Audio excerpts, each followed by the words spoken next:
Chị ơi em hơi đồ. Chắc hơi đồ hả ta?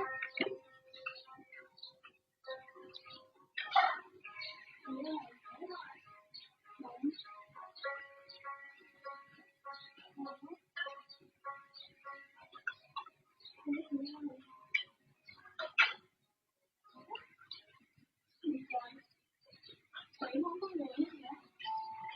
Ê, cứ nghe dạo tiệm của mình á. Ủa, chị nghe giọng em rồi nè. Ủa chị đâu? Chị ơi, em nghe chị nói mà chị đến đâu vậy? Chị Thiên ơi, em đang nói chị nghe vậy có phải? Em ơi, chị không? Chị không biết